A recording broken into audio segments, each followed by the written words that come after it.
फिर भी मैं कुछ जानकारी आप तक पहुँचाऊँगी। नवरात्रि में नव दुर्गाओं की जो पूजा की जाती है इसके बारे में आपको आगे जानकारी दी जाएगी। मैं कुछ अलग बात बताती हूँ। दुर्गा, लक्ष्मी और सरस्वती ये 3 रूप में माँ की आराधना नवरात्रि में विशेष रूप से की जाती है। ऐसा कहा जाता है कि या देवी सर्वभूतेषु चैतन्ये की अभिधीयते। सभी जीव जंतुओं में जो चेतना रूप है वही माँ है। हमारी चेतना के अंदर सतोगुण, रजोगुण और तमोगुण 3 प्रकार के गुण व्याप्त होते हैं। प्रकृति के साथ इसी चेतना के उत्सव को नवरात्र कहते हैं। इन 9 दिनों में पहले 3 दिन तमोगुणी प्रकृति की आराधना की जाती है और दूसरे 3 दिन रजोगुणी प्रकृति की आराधना की जाती है और आखिरी 3 दिन सतोगुणी प्रकृति की आराधना का महत्व है। इसके अतिरिक्त नवरात्रि माँ के अलग अलग रूपों को निहारने, उत्सव मनाने का त्योहार है। जैसे कोई शिशु माता के गर्भ में 9 महीने रहता है, वैसे ही हम अपने आप में परा प्रकृति में रहकर ध्यान में मग्न होकर और 9 दिनों तक इसका पालन करते हैं और वहाँ से फिर जब हम बाहर आते हैं तो सृजनात्मकता का प्रस्फुटन होता है। आखिरी दिन में विजयोत्सव मनाते हैं क्योंकि हम तीनों गुणों के परे त्रिगुणातीत में पहुंच जाते हैं। काम, क्रोध, मद, मत्सर, लोभ, मात्सर्य आदि जितनी भी राक्षसी प्रवृत्तियां हैं, इनका हनन करके हम विजयोत्सव मनाते हैं। रोजमर्रा की जो जिंदगी है उसमें जो कितने कष्ट व्याप्त हैं, उन सबको दूर करके जीवन से और जीवन के उद्देश्य और आदर्श हैं उनको निखारने का ये उत्सव है।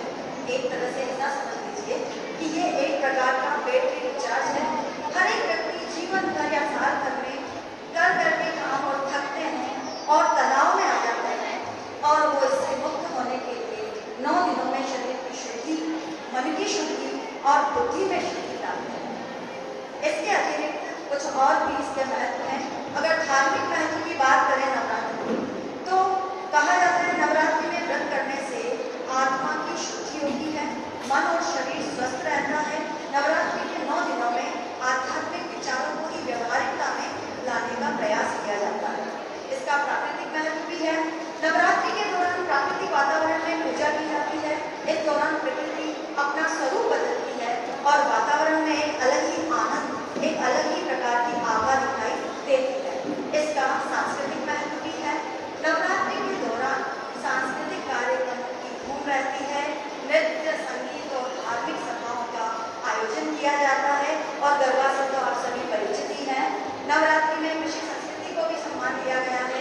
नवरात्रि के आखिरी दिन को विजयादशमी के रूप में मनाया जाता है और नवरात्रि के दौरान शक्ति पीठों पर मेले लगते हैं। आपने अगर नाम सुना है दुर्गा सप्तशती।